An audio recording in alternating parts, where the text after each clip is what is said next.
ਦੇਖਣ ਜਿਹੜੇ ਮਰਜ਼ੀ ਭਰਾ, ਲੇਕਿਨ ਅੱਜ ਦੀ ਵੀਡੀਓ ਸਾਡੇ ਜਿੰਨੇ ਵੀ ਹਸਦ ਕਰਨ ਵਾਲੇ ਨੇ ਉਹਨਾਂ ਲਈ ਹੈ। ਹਾਈ ਸਾਹਿਬ ਬੰਦੇ ਗੱਲਾਂ ਤੇ ਬੜੀਆਂ ਸੁਣਾਉਂਦੇ ਨੇ, ਕੰਮ ਕਰਕੇ ਵਹਾਣਾ ਨਹੀਂ ਆਉਂਦਾ। ਜਿੰਨੇ ਸਾਡੇ ਤੋਂ ਸੜਨ ਵਾਲੇ ਨੇ ਥੱਲੋਂ ਜਿਨ੍ਹਾਂ ਦੀ ਇੰਜਨ ਕਰਦੀ ਏ, ਸਾਰੀ ਵੀਡੀਓ ਉਹਨਾਂ ਲਈ ਹੈ। ਬਾਕੀ ਪਿਆਰ ਵਾਲੇ ਭਰਾਵਾਂ ਸਿਰਫ ਇਹਨੂੰ ਸ਼ੇਅਰ ਕਰਨਾ ਕਿ ਉਹਨਾਂ ਦੇ ਘਰ ਵੀਡੀਓ ਉਪੜੇ ਤੇ ਵੀਡੀਓ ਦੀ ਝੱਸ ਨਾ ਆਈ ਤੇ ਚੈਨਲ ਨੂੰ ਬਲੌਕ ਕਰਕੇ ਜਾਣਾ, ਲਾਈਕ ਵੀ ਨਹੀਂ ਬੰਦ ਕਰਨਾ। ਇਹ ਭਾਈ ਹਾਈ ਸਾਹਿਬ ਗੱਲ ਪੂਰੀ ਗੌਰ ਨਾਲ ਸੁਣਨੀ ਜੇ। ਹਾਈ ਸਾਹਿਬ ਆਪਣੇ ਪਿੰਡ ਦੇ ਨੇ, ਮਾਮੇ ਵੀ ਨੇ, ਯਾਰ ਵੀ ਨੇ ਤੇ ਪਿਆਰ ਵਾਲੇ ਵੀ ਨੇ। ਭਾਈ ਜਾਨ ਕਿੱਥੋਂ ਆਏ ਹੋ, ਆਪਣਾ ਜ਼ਰਾ ਤਾਰਫ ਕਰਾਓ। ਹਾਂ मैं जनाब फैसलाबाद रशीदाबाद यूब रिसर्च रही तहकीकाती इदारा ठीक है। जंग रोड फैसलाबाद ਤੇ ਉੱਥੋਂ ਆਇਆ ਜੀ। ਕਿੰਨੀ ਦੇਰ ਪਹਿਲਾਂ ਸਾਡੇ ਕੋਲੋਂ ਤੁਸੀਂ ਮੱਝਾਂ ਖੜੀਆਂ? ਮੈਂ 18 ਤੇ 19 ਜਨਵਰੀ ਨੂੰ ਲੈ ਕੇ ਗਿਆ ਸੀ ਤੁਹਾਡੇ ਯਾਨੀ ਕਿ ਮਹੀਨਾ ਹੋ ਗਿਆ ਤਕਰੀਬਨ। ਮਹੀਨਾ ਤਕਰੀਬਨ ਹੋ ਗਿਆ। ਤੇ ਦੋ ਮੱਝਾਂ ਇੱਥੇ ਦੋ ਮੱਝਾਂ ਲਈਆਂ ਸਨ ਤੇ ਕਿੰਨਾ ਦੁੱਧ ਉਹਨਾਂ ਦਾ ਚੋਇਆ ਸੀ? ਉਹਨਾਂ ਦਾ ਇੱਕ ਦਾ 13 ਸੀ, ਇੱਕ ਦਾ 14 ਸੀ। ਇੱਕ ਦਾ 13 ਸੀ ਤੇ ਇੱਕ ਦਾ 14 ਸੀ ਤੇ ਮਹੀਨਾ ਖੜੀਆਂ ਨੂੰ ਹੋ ਗਿਆ। ਅੱਜ ਬਜ਼ੁਰਗ ਬੰਦੇ ਹੋ, ਦਾੜੀ ਤੁਸੀਂ ਰੱਖੀ ਹੈ, ਝੂਠ ਬੋਲਣਾ ਤੇ ਗੁਨਾਹ ਤੁਸੀਂ ਆਪਣੇ ਖਾਤੇ ਪਾਣਾ। ਖੁਦਾ ਰਸੂਲ ਦੀ ਲਾਨਤ ਤੇ ਝੂਠੇ ਤੇ ਅਸਾਂ ਕਿਉਂ ਝੂਠ ਬੋਲੀ? ਅਸੀਂ ਕੋਈ ਤੇਰੇ ਕੋਲ ਇਹ ਹੁਣ ਦੱਸੋ ਕਿ ਦੋਵਾਂ ਮੱਝਾਂ ਦਾ ਦੁੱਧ ਕਿੰਨਾ? ਇੱਕ ਅੱਜ ਮੈਂ ਹੁਣ ਸ਼ਾਮ ਨੂੰ ਹੀ ਫੋਨ ਕਰਕੇ ਬੱਚੇ ਤੋਂ ਪੁੱਛਿਆ, ਉਹਨਾਂ ਕਿਹਾ ਜੀ ਇੱਕ ਜਿਹੜੀ ਪਹਿਲਣ ਹੈ ਉਹ 15 ਕਰ ਗਈ ਹੈ, ਦੂਸਰੀ ਜਿਹੜੀ ਉਹ 18 ਕੱਟੀ ਛੱਡ ਕੇ ਟੋਟਲ 20 17 18 16 17 18 ਕੱਟੀ ਛੱਡ ਕੇ। ਠੀਕ ਹੈ। ਸਭ ਕੇ ਬੰਦਾ 18 ਦੇ ਕਰੀਬ ਹੈ।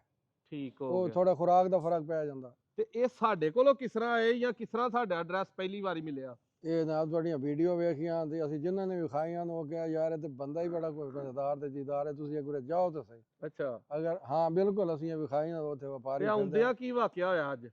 ਆਂਦੇ ਉਹ ਮੈਂ ਨਹੀਂ ਮਿਨੀ ਮਸਦਾ ਫਲਾਈਂਗ ਹਾਂ। ਸਟਾਰ ਉਹ ਰਸ਼ੀਦਾਬਾਦ ਅੱਡਾ ਹੈ ਮਿਨੀ ਮਸਦਾ ਕੋਟ ਦਾ। ਅੱਛਾ। ਤੇ ਉਹਨੂੰ ਮੈਂ ਕਿਹਾ ਯਾਰ ਗੱਡੀ ਬੁੱਕ ਕਰਨੀ ਤੇ ਜਾਣੀ ਹੈ ਪੀਰੂ ਚੱਕ, ਉੱਥੋਂ ਮੱਝ ਲੈ ਕੇ ਆਣੀ ਹੈ। ਤੇ ਉਹ ਮੈਨੂੰ ਕਹਿੰਦਾ ਨਾਜ਼ਰ ਤੂੰ ਲੈ ਆਣੀ ਹੈ। ਅੱਛਾ। ਮੈਂ ਕਿਹਾ ਯਾਰ ਤੂੰ ਕਿਸ ਤਰ੍ਹਾਂ ਜਾਣਦਾ? ਕਹਿੰਦਾ ਯਾਰ ਉਹ ਤੇ ਮੁੰਡਾ ਹੀ ਬੜਾ ਬੀਬਾ ਛਾਇਆ ਪਿਆ, ਤੁਸੀਂ ਪਹਿਲੀ ਵਾਰੀ ਚੱਲੇ ਹੋ? ਮੈਂ ਕਿਹਾ ਨਹੀਂ ਅਸੀਂ ਦੂਸਰੀ ਵਾਰੀ ਚੱਲੇ ਹਾਂ। ਅੱਛਾ। ਅੱਗੇ ਮੇਰਾ ਬੱਚਾ ਗਿਆ ਗੱਡੀ ਤੋਂ ਅਸੀਂ ਲੈ ਕੇ ਗਿਆ ਹੂੰ। ਤੇ ਹੁਣ ਮੈਂ ਆਪ ਚੱਲਿਆ। ਠੀਕ ਹੈ। ਦੋ ਅੱਗੇ ਲੈ ਆਂਦੀਆਂ, ਤੀਸਰੀ ਹੁਣ ਲਿਆਣੀ। ਤੇ ਸਾਨੂੰ ਉਹਦੀ ਗੱਲ ਤੇ ਭਰੋਸਾ ਹੈ, ਯਕੀਨ ਹੈ, ਉਹ ਜੋ ਕਹਿੰਦਾ ਉਹੀ ਹੁੰਦਾ। ਉਸ ਤਰ੍ਹਾਂ ਹੀ ਹੁੰਦਾ। ਉਸ ਅੱਗੇ ਜਦੋਂ ਲੈ ਕੇ ਗਏ ਉਹ ਕਿੰਨੀ ਵਾਰੀ ਚੋਈਆਂ ਹਨ? 2 ਦਫਾ ਚੋਈ। ਰਾਤ ਇੱਥੇ ਰਹੇ? ਇੱਥੇ ਰਹੇ 2 ਵਾਰੀ। ਉਹ ਤੁਹਾਨੂੰ ਕੋਈ ਮਸਲਾ ਪਰੇਸ਼ਾਨੀ ਤੇ ਨਹੀਂ ਆਈ? ਨਾ ਤੁਹਾਡੇ ਘਰ ਰਹੇ ਸੀ, ਤੁਹਾਡਾ ਡੇਰਾ ਸੀ, ਉੱਥੇ ਖਾਣਾ ਰੋਟੀ ਰਹਿائش ਬਿਹਤਰੀਨ ਇੱਜ਼ਤ ਇਤਰਾਮ ਤੌਕੀਰ ਦਿੱਤੀ।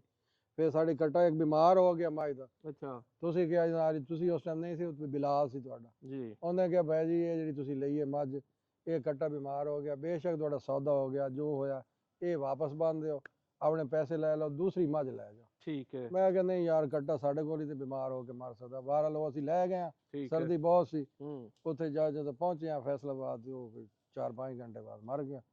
ਲੇਕਿਨ ਉਹਦੇ ਬਾਵਜੂਦ ਮੱਝ ਜਿਹੜੀ ਉਹ ਅੱਛੇ ਤਰੀਕੇ ਨਾਲ ਮਿਲ ਰਹੀ, ਦੁੱਧ ਦੇ ਰਹੀ। ਅੱਛਾ। ਸਾਡੇ ਬਾਰੇ ਚ ਵੇਖਣ ਵਾਲਿਆਂ ਨੂੰ ਕੀ ਕਹੋਗੇ? ਕਿਸ ਤਰ੍ਹਾਂ ਦਾ ਸੁਬਾਹ ਦੇ ਮੱਝਾਂ ਇੱਥੇ ਤੁਹਾਡੇ ਸਾਹਮਣੇ? ਮੈਂ ਸਵੇਰ ਦਾ ਬੈਠਾ ਤੇ ਮੇਰੇ ਖਿਆਲ ਕੋਈ 10-12 ਬੰਦੇ ਆਏ ਨੇ, ਕੋਈ 4-5 ਡੰਗਰ ਵਿਕੇ ਨੇ। ਗੱਲ ਤੁਹਾਡੀ ਜਿਹੜੀ ਉਹ ਪੱਕੀ ਠੁੱਕੀ ਆਉਂਦੀ ਹੈ, ਕੋਈ ਉਹਦੇ ਲੱਗੀ ਲਿਪਟੀ ਨਹੀਂ ਆਉਂਦੀ। ਠੀਕ ਹੈ। ਦੁੱਧ ਲੋਕਾਂ ਨੇ ਉਹ ਆਪਣਾ ਕਿਲੋ ਵਾਲੇ ਡੱਬੇ ਨਾਲ ਨਾਪ ਕੇ ਲਿਆ, ਬਾਲਟੀ ਨਾਲ ਨਹੀਂ ਲਿਆ, ਅਸੀਂ ਖੁਦ ਵੀ ਨਾਪਿਆ ਤੇ ਹੁਣ ਵੀ ਜਿਹੜੀ ਲੈ ਚੱਲੇ ਆ ਜੋ ਤੁਸੀਂ ਕਿਹਾ। ਇਹ ਫੈਸਲਾਬਾਦ ਤੋਂ ਸਿਆਲਕੋਟ ਤੱਕ ਤੁਹਾਨੂੰ ਨਾਦਰ ਭਾਈ ਤੋਂ ਇਲਾਵਾ ਰਾਹ ਚ ਨਹੀਂ ਕੋਈ ਵਪਾਰੀ ਲੱਭਾ? ਨਹੀਂ ਲੱਭਦੇ ਤੇ ਹੈ ਬੜੇ ਨੇ, ਲੇਕਿਨ ਭਰੋਸਾ ਨਹੀਂ ਹੈ ਭਾਈ। ਅੱਛਾ। ਗੱਲ ਤੇ ਭਰੋਸੇ ਦੀ ਹੈ। ਭਰੋਸਾ ਤੁਸੀਂ ਤੁਹਾਡਾ ਜਿਹੜਾ ਤਰੀਕਾ ਕਾਰ ਹੈ ਨਾ, ਉਹ ਤੁਹਾਡੀ ਆਪਣੀ ਗੱਲ ਇੱਕ ਵਪਾਰ। ਮਤਲਬ ਹੁਣ ਕੱਟਾ ਸਾਡਾ ਮਰ ਗਿਆ, ਤੁਸੀਂ ਕਿਹਾ ਜੀ ਆਪਣੀ ਪੇਮੈਂਟ ਲੈ ਲਓ, ਕੱਟਾ ਸਾਡਾ ਮਰ ਗਿਆ ਤੁਸੀਂ ਮੱਝ ਹੋਰ ਲੈ ਲਓ। ਠੀਕ ਹੈ। ਅਸਾਂ ਕਿਹਾ ਨਹੀਂ ਜੀ ਕੋਈ ਹਰਜ ਨਹੀਂ ਹੈ, ਕੱਟੇ ਅੱਗੇ ਮੱਝਾਂ ਦੇ ਮਰਦੇ ਰਹਿੰਦੇ ਨੇ, ਕੋਈ ਨਈ ਗੱਲ ਤੇ ਨਹੀਂ ਹੈ। ਠੀਕ ਹੈ। ਲੋ ਦੋਸਤੋ, ਪਿਆਰ ਵਾਲੇ ਭਰਾ ਇੱਕ ਸਾਈਡ ਤੇ ਕਰ ਦੋ ਤੇ ਇਹ ਸਾਰੀ ਬਜ਼ੁਰਗਾਂ ਦੀ ਗੱਲ ਸੁਣ ਕੇ ਮੇਰਾ ਖਿਆਲ ਹੈ ਕਿ ਜਿੰਨੇ ਵੀ ਹਸਦ ਕਰਨ ਵਾਲੇ ਨੇ, ਮਿਹਨਤ ਨਹੀਂ ਕਰਨ ਵਾਲੇ, ਆਪਣੇ ਪੈਰਾਂ ਤੇ ਆਪ ਨਹੀਂ ਖਲੋਣ ਵਾਲੇ, ਲੋਕਾਂ ਤੋਂ ਸੜਨ ਵਾਲੇ ਨੇ, ਲੋਕਾਂ ਨੂੰ ਫਜ਼ੂਲ ਦਾ ਆਪਣਾ ਸ਼ਰੀਕ ਠਹਿਰਾਉਣ ਵਾਲੇ ਨੇ। ਸਾਡੇ ਮੁਲਕ 'ਚ ਪਤਾ ਕੀ ਹੁੰਦਾ? ਇਹ ਜੀ ਮੈਂ ਸਬਰ ਕਰਨ ਡਿਆ, ਫਲਾਣੇ ਦੀ ਮੰਜੀ ਕਦੋਂ ਠੁਕੇਗੀ ਤੇ ਮੈਂ ਕਾਮਯਾਬ ਹੋਵਾਂਗਾ, ਫਲਾਣੇ ਦਾ ਜਿਹੜਾ ਕੰਮ ਹੈ ਕਿਦੋਂ ਬੰਦ ਹੋਏਗਾ ਤੇ ਮੈਂ ਕਾਮਯਾਬ ਹੋਵਾਂਗਾ, ਫਲਾਣੇ ਦੀ ਇੱਜ਼ਤ ਕਦੋਂ ਜਿਹੜੀ ਹੈ ਜ਼ਿਲਤ 'ਚ ਬਦਲੇਗੀ ਤੇ ਉਦੋਂ ਮੈਂ ਜਿਹੜਾ ਨਾ ਉਹ ਮੇਰੀ ਇੱਜ਼ਤ ਬਣੇਗੀ। ਅਸੀਂ ਲੋਕ ਆਪਣੀ ਇੱਜ਼ਤ, ਆਪਣਾ ਨਾਂ ਆਪਣੀ ਮਿਹਨਤ ਦੇ ਸਿਰ ਤੇ ਬਣਾਉਣਾ ਨਹੀਂ ਜਾਣਦੇ, ਉਧਰ ਅਸੀਂ ਦੌੜ ਹੀ ਨਹੀਂ ਲਾਉਂਦੇ। ਕੋਸ਼ਿਸ਼ ਕਰਿਆ ਕਰੋ ਜਿੰਨੇ ਵੀ ਭਾਈ ਹਸਦ ਕਰਦੇ ਹੋ ਕਿਸੇ ਦੇ ਅੱਛੇ ਕੰਮ ਤੋਂ, ਜਿਹੜਾ ਕੋਈ ਬਿਹਤਰੀ ਵਾਲੇ ਪਾਸੇ ਟੁਰਿਆ ਹੋਏ, ਆਪੇ ਮਿਹਨਤ ਕਰਿਆ ਕਰੋ।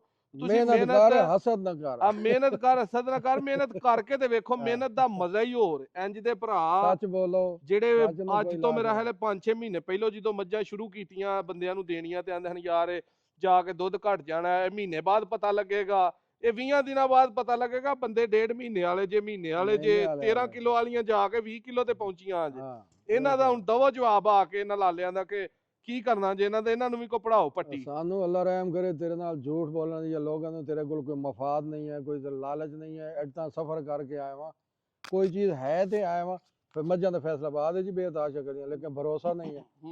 ਤੁਹਾਨੂੰ ਅਸੀਂ ਨਹੀਂ ਵੇਖਿਆ ਹੋਇਆ, ਪਹਿਲੀ ਵਾਰੀ ਵੇਖਿਆ, ਦੁਨੀਆਂ ਗੱਲਾਂ ਪਸੰਦ ਆਈਆਂ, ਪ੍ਰੈਕਟੀਕਲ ਵੇਖਿਆ, ਅਸੀਂ ਮੁਤਮਿਨ ਹੋਏ ਵਾਂ, ਫਿਰ ਅਸੀਂ 2 ਲੈ ਕੇ ਗਏ ਆ, ਫਿਰ ਜੋ ਸਾਨੂੰ ਸਹੀ ਲੱਗਿਆ ਅਸੀਂ ਤੇ ਮਜ਼ੀਦ ਲੈਣੀਆਂ। ਇਹ ਬੰਦਾ ਆਮ ਨਹੀਂ, ਇੱਕ ਸਰਕਾਰੀ ਡਿਪਾਰਟਮੈਂਟ ਦੇ ਵਿੱਚ ਅਫਸਰ ਬੰਦਾ ਹੈ, ਸਿਆਣਾ ਬੰਦਾ ਹੈ, ਉਮਰ ਵੀ ਮੇਰਾ ਹਲੇ 60 ਪਲੱਸ ਹੈ ਜੀ, ਮੈਂ ਰਿਟਾਇਰ ਹੋ ਗਿਆ 2-3 ਸਾਲ 65 ਸਾਲ ਹੈ। ਤੇ ਉਹ ਲਾਲਾ ਵੀ ਸਾਡਾ ਚੁਆਵਾ ਹੈ ਪੂਰਾ, ਉਹਨੇ ਹੱਥੀ ਸਾਰੀਆਂ 35 ਸਾਲ ਭਾਈ ਸਾਹਿਬ ਉਹ ਗੱਲ ਨੂੰ ਦੱਸੋ ਇਹਨਾਂ ਨੂੰ ਜਿਹੜੇ ਐਵੇਂ ਹੀ ਸੜੀ ਜਾਣਦੇ ਨੇ, ਨਾ ਕੋਈ ਲੈਣਾ ਨਾ ਦੇਣਾ।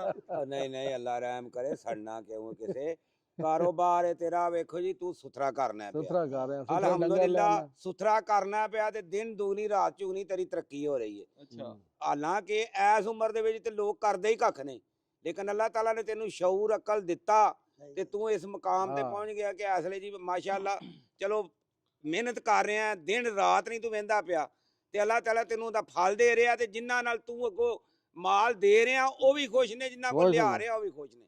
ਅਸੀਂ ਲੋਕ ਜਿਹੜੇ ਆ ਮਸਲਾ ਅਸੀਂ ਬਿਲਾ ਵਜ੍ਹਾ ਸੜਨੇ ਆ ਪਏ ਕਿ ਸਾਡਾ ਖੂਨ ਨਹੀਂ ਨੈਵਰ ਅੱਗ ਤੇ ਪਏ ਆਵੇ, ਹੁਣ ਪਤਾ ਨਹੀਂ ਕਿਹੜੇ ਵੇਲੇ ਇਸ ਅੱਗ ਨੇ ਬੁਝਣਾ ਨਹੀਂ। ਨਹੀਂ ਨਹੀਂ ਨਹੀਂ ਇਹ ਖੂਨ ਹੈ ਜਿਹੜਾ ਬਲ ਬਲ ਕੇ ਅਸੀਂ ਪਾਣੀ ਬਣ ਕੇ ਤੇ ਇਹ ਥੱਲੇ ਜ਼ਮੀਨ 'ਚ ਆ ਜਾਣਾ। ਇੱਥੇ ਸਾਡੇ ਇੱਥੇ ਸਾਡੇ ਸਾਹਮਣੇ ਰਾਜ਼ੀ ਨਹੀਂ ਹੋ ਸਕਦੇ। ਨਹੀਂ ਰਾਜ਼ੀ ਤੇ ਦੁਨੀਆ ਨਹੀਂ ਹੋ ਸਕਦੀ। ਇੱਥੇ ਸਾਡੇ ਸਾਹਮਣੇ ਇੱਕ ਬੰਦਾ ਹੈ, ਉਹ ਇਹ ਗੱਲ ਸੁਣੋ ਜੀ, ਦੁੱਧ ਚਵਾਇਆ ਸਾਡੇ ਸਾਹਮਣੇ ਆ ਕੇ 8.5 ਕਿਲੋ ਦੁੱਧ ਕੀਤਾ, ਉਹਨੇ ਮੇਰੇ ਖਿਆਲ 35 ਕਿ 40 ਹਜ਼ਾਰ ਬਿਆਨਾ ਦਿੱਤਾ, 7.5 ਲੱਖ ਦੀ ਮੱਝ ਮੁੱਕੀ ਹੈ। ਉਹਨੇ ਕਿਹਾ ਜੀ ਮੈਂ ਸਵੇਰੇ ਮਜ਼ੀਦ ਜੋੜ ਕੇ ਬਕਾਇਆ ਪੈਸੇ ਦੇ ਕੇ ਮੱਝ ਛੋੜ ਲੈ ਜਾਵਾਂ। ਆ ਸਵੇਰੇ ਉਹਨੇ ਫੇਰ ਆਉਣਾ ਚੋਏਗਾ ਤੇ ਜੇ 8.5 ਹੋਇਆ ਲਾਈਏਗਾ, ਨਹੀਂ ਤੇ ਆਪਣਾ ਬਿਆਨਾ ਲਾਈਏਗਾ। ਠੀਕ ਗੱਲ ਹੈ ਬਿਲਕੁਲ। ਉਹਨੇ ਕਿਹਾ ਜੀ ਇਹ ਮੇਰੀ ਹੋ ਗਈ, ਵੇਚਣੀ ਨਹੀਂ, ਲੇਕਿਨ ਮੈਂ ਸਿਰਫ ਦੁੱਧ ਸਵੇਰੇ ਚੈੱਕ ਕਰਨਾ। ਠੀਕ ਹੋ ਅਸੀਂ ਵੀ ਸਵੇਰੇ ਇੱਥੇ ਆ, ਉਸ ਵੀ ਆ ਜਾਣਾ, ਅਸੀਂ ਰਾਤ ਤੁਹਾਡੇ ਕੋਲ। ਸਾਰੀ ਉਮਰ ਤੁਹਾਡੀ ਲੰਘ ਗਈ ਹੈ, ਕਿੱਥੇ ਵਪਾਰ ਇੰਜ ਦਾ ਹੁੰਦਾ ਵੇਖਿਆ ਜੇ, ਦੱਸੋ ਮੈਨੂੰ। ਨਹੀਂ ਹੁੰਦਾ, ਨਹੀਂ ਹੁੰਦਾ, ਇਹਦੇ 'ਚ ਕੋਈ ਸ਼ੱਕ ਨਹੀਂ। ਵੇਖੋ ਜੀ ਹਰ ਹਾਲ ਮੰਡੀਆਂ 'ਚ ਵੀ ਜਾ ਵੇਖਿਆ, ਡੇਰਿਆਂ ਤੇ ਵੀ ਜਾ ਵੇਖਿਆ, ਝੂਠ ਵੱਜਦਾ ਹੈ। ਮਸਲਨ ਹਰ ਤਰ੍ਹਾਂ ਨਾਲ ਝੂਠ ਵੱਜਦਾ ਹੈ। ਦੁੱਧ ਜਦੋਂ ਚੋ ਕੇ ਵਪਾਰੀ ਵਿਖਾਉਂਦੇ ਨੇ ਝੱਗਾਂ ਕੱਢ ਕੇ ਲਾਓ ਜੀ, ਉਹ ਮਗਰੋਂ ਥੱਲੇ ਬਹਿ ਜਾਂਦਾ ਤੇ ਮਗਰੋਂ ਥੋੜਾ ਜਿਹਾ ਰਹਿ ਜਾਂਦਾ। ਬੜੇ ਬੜੇ ਫਨ ਨੇ ਲੋਕਾਂ ਦੇ ਵਿੱਚ। ਤੇ ਦੂਸਰਾ ਇਹ ਵੇ ਵੀ ਝੂਠ ਅਸੀਂ ਲੋਕਾਂ ਕੋਲੋਂ ਨਹੀਂ ਸਿੱਖਿਆ, ਸਾਡੇ ਕੋਲ ਲੋਕੀ ਸਿੱਖਦੇ ਨੇ ਪਏ। ਤੇ ਤੂੰ ਪਤਾ ਨਹੀਂ ਕਿਉਂ ਸੱਚੀਆਂ ਗੱਲਾਂ ਕਰੀ ਜਾਂਦਾ ਭਾਈ, ਹੈ ਵੀ ਤੂੰ ਸਾਡਾ ਹੀ ਭਣੇਵਾ ਵੇ, ਤੇ ਤੂੰ ਇਹ ਤੇ ਗੱਲ ਹੈ। ਬਿਲਕੁਲ ਵੀਡੀਓ ਲੰਮੀ ਹੋ ਗਈ, ਨਾ ਹੀ ਕਿਸੇ ਦਾ ਦੇਣ ਦਿੰਨੇ ਆ। ਵੀਡੀਓ ਦੋਸਤੋ ਲੰਮੀ ਹੋ ਗਈ ਹੈ ਤੇ ਬਾਬੇ 4 ਬੈਠੇ ਨੇ ਤੇ ਬੜੀ ਰੌਣਕ ਲੱਗੀ ਰਹਿੰਦੀ ਹੈ ਡੇਰੇ ਤੇ। ਦੁਆ ਯਾਰ ਕਰਿਆ ਕਰੋ ਕਿਸੇ ਲਈ, ਕਿਉਂਕਿ ਇੱਜ਼ਤ ਜ਼ਿਲਤ ਤੇ ਰਿਜ਼ਕ ਇਹ ਅੱਲਾਹ ਦੀ ਜ਼ਾਤ ਨੇ ਦੇਣਾ ਹੁੰਦਾ ਹੈ। ਨਾ ਕੋਈ ਕਿਸੇ ਦੀ ਜ਼ਿੰਦਗੀ ਮੌਤ ਖੋ ਸਕਦਾ, ਨਾ ਕੋਈ ਇੱਜ਼ਤ ਜ਼ਿਲਤ ਦਾ ਭਾਈਵਾਲ ਹੈ, ਤੇ ਨਾ ਹੀ ਕੋਈ ਰਿਜ਼ਕ ਕਿਸੇ ਦਾ ਬੰਦ ਕਰ ਸਕਦਾ। ਖੁਸ਼ ਹੋਇਆ ਕਰੋ। ਨਾ ਇੱਜ਼ਤ ਜ਼ਿਲਤ ਮੌਤ ਔਰ ਰੋਜ਼ੀ ਇਹ ਅੱਲਾਹ ਦੇ ਹੱਥ ਹੈ, ਅੱਲਾਹ ਦੇ ਹੱਥ ਹੈ। ਇਹ ਤਿੰਨੇ ਹੀ ਚੀਜ਼ਾਂ ਜਿਹੜੀਆਂ ਨੇ ਨਾ ਅੱਲਾਹ ਦੇ ਹੱਥ 'ਚ ਨੇ, ਤੇ ਖੁਸ਼ ਹੋਇਆ ਕਰੋ, ਆਪੀ ਮਿਹਨਤ ਕਰਿਆ ਕਰੋ, ਆਪਣੇ ਪੈਰਾਂ ਤੇ ਖਲੋਵੋ।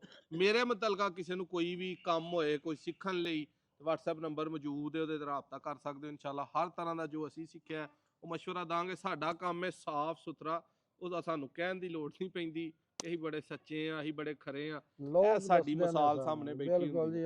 ਅਸੀਂ ਬੰਦਿਆਂ ਨੂੰ ਆਨੇ ਆ, ਤੁਸੀਂ ਬੋਲੋ। ਅਸੀਂ ਖੁਦਾ ਨੂੰ ਹਾਜ਼ਰ ਨਾਜ਼ਰ ਜਾਣ ਕੇ ਕਹਿ ਰਹੇ ਹਾਂ ਕਿ ਬਿਲਕੁਲ ਇਹ ਸੱਚ ਮੈਂ ਬੋਲ ਰਿਹਾ, ਕੋਈ ਮੈਂ ਲੱਗੀ ਲਿਪਟੀ ਨਹੀਂ ਕਰ ਰਿਹਾ, ਕੋਈ ਬਨਾਵਟ ਨਹੀਂ ਹੈ, ਕੋਈ ਨਾਦਰ ਦਾ ਪੜਿਆ ਪੜਾਇਆ ਨਹੀਂ। ਮੈਂ ਨਾਦਰ ਨੂੰ ਜਾਣਦਾ ਹੀ ਨਹੀਂ ਸੀ ਅੱਜ ਤੋਂ 2 ਮਹੀਨੇ ਪਹਿਲਾਂ। ਇਹ ਗੱਲ ਭਾਈ ਜੀ ਤੁਹਾਡੀ ਜ਼ੁਬਾਨ ਤੋਂ ਹੈ। ਹਾਂ, ਜਿਹੜੇ ਨਾਦਰ ਦੇ ਮੁਖਾਲਫ ਨੇ ਉਹਨਾਂ ਆਖਣਾ ਐਵੇਂ ਉਹਨਾਂ ਦੇ ਅਸੀਂ ਜ਼ਿੰਮੇਦਾਰ ਤਾਂ ਨਹੀਂ ਹੈ ਨਾ, ਉਹ ਜ਼ਿੰਮੇਦਾਰ ਨਹੀਂ। ਮੈਂ ਪੈਸੇ ਦਿੱਤੇ ਆਖੀ ਜਾ, ਆ ਜਿਹੜੀ ਹੁਣ ਮੈਂ ਲਈਏ ਉਹਦੇ ਪੈਸੇ ਮੈਂ ਦਿੱਤੇ, ਆ ਮੈਂ ਦਿੱਤੇ ਨੇ। ਇਹਦੇ ਮੁਖਾਲਫ ਆਦਮੀ ਚੱਲਦੇ ਆ ਪੂਰੇ 5 ਲੱਖ ਦੀ ਗੱਡੀ ਤੇ ਬਾਕੀ ਜੇਬ ਹੀ ਪਾਈ ਬੈਠਾ। ਦੋਸਤੋ ਮੈਂ ਕਿਸੇ ਬੰਦੇ ਨੂੰ ਆਪਣਾ ਮੁਖਾਲਫ ਨਹੀਂ ਸਮਝਦਾ। ਹਾਂ, ਕੋਈ ਬੰਦਾ ਮੇਰੇ ਤਰ੍ਹਾਂ ਜਦੋਂ ਕੰਮ ਕਰੇਗਾ, ਮੈਂ ਘਰ ਜਾ ਕੇ ਨਾਮ ਦਾਂਗਾ, ਇੰਜ ਸਲੂਟ ਕਰਾਂਗਾ ਕਿ ਯਾਰ ਵਾਕਈ ਤੂੰ ਮੇਰੇ ਜਿੰਨੀ ਮਿਹਨਤ ਕਰਨ ਡਿਆ, ਮੇਰੇ ਤਰ੍ਹਾਂ ਮੁਖਲਸੀ ਨਾਲ ਕੰਮ ਕਰਨ ਡਿਆ, ਬੇਸ਼ੱਕ ਮੇਰੀ ਰੀਸ ਕਰਨ ਡਿਆ, ਨਾਲ ਆਪਣਾ ਕੰਮ ਕਰਨ ਡਿਆ, ਇਨਾਮ ਦਾਂਗਾ ਜਾ ਕੇ। ਮੇਰਾ ਦਾਵਾ ਹੈ ਤੇ ਚੈਲੰਜ ਵੀ ਹੈ ਭਰਾਵਾਂ ਨੂੰ ਕਿ ਕੰਮ ਇਸ ਤਰ੍ਹਾਂ ਰੀਸ ਹੁੰਦੀ ਹੈ ਕਿ ਆ ਕੇ ਬੰਦੇ ਕੋਲ ਤੁਹਾਡੇ 2-2 ਮਹੀਨੇ ਬਾਅਦ ਮੱਝਾਂ ਖੜੀਆਂ ਵਾਲੇ ਆ ਕੇ ਆਖਣ ਕਿ ਇਹ ਕੰਮ ਹੁੰਦਾ, ਇਹ ਦੁੱਧ ਲੱਭਦਾ ਜੇ, ਇਹ ਗੱਲਾਂ ਹੁੰਦੀਆਂ। ਵੀਡੀਓ ਲੰਮੀ ਹੋ ਗਈ ਹੈ, ਪਿਆਰ ਵਾਲਿਆਂ ਨੇ ਸ਼ੇਅਰ ਕਰਨੀ ਹੈ, ਤੇ ਮਰਚਾਂ ਵਾਲਿਆਂ ਨੇ ਜਿਹੜਾ ਨਾ ਨਿਕਲ ਜਾਣਾ ਹੈ। 0301705447 ਇਹ ਮੇਰਾ ਨੰਬਰ ਹੈ, ਕਿਸੇ ਮੈਨੂੰ ਪੁੱਛਣਾ ਹੋਵੇ ਤਸੱਲੀ ਕਰਨੀ ਹੋਵੇ ਮੈਂ ਫਿਰ ਵੀ ਆ ਲੋ ਨੰਬਰ ਵੀ ਲੱਭ ਗਿਆ ਜੇ ਹੁਣ ਹੋਰ ਗੱਲਾਂ ਦੱਸੋ ਭਾਈ ਸਾਹਿਬ ਤੁਹਾਡਾ ਵੀ ਨੰਬਰ ਦਈਏ ਨਹੀਂ ਰਹਿਣ ਦਿਓ ਮੈਂ ਰਹਿਣ ਦਿਓ ਨੇ ਹੋਰ ਵੀ ਕਿਸੇ ਲੋ ਦੋਸਤੋ ਵੀਡੀਓ ਅੱਛੀ ਲੱਗੇ ਸ਼ੇਅਰ ਕਰਿਓ ਜੇ ਤੇ ਸ਼ੁਗਲ ਮੇਲੇ ਲਈ ਵੀਡੀਓ ਹੀ ਕੋਈ ਭਰਾ ਗੁੱਸਾ ਗਿਲਾ ਨਾ ਕਰੇ ਇਹਦੇ ਨਾਲੋਂ ਇਨਸ਼ਾਅੱਲਾ ਨੈਕਸਟ ਵੀਡੀਓ ਚ ਮਿਲਾਂਗੇ।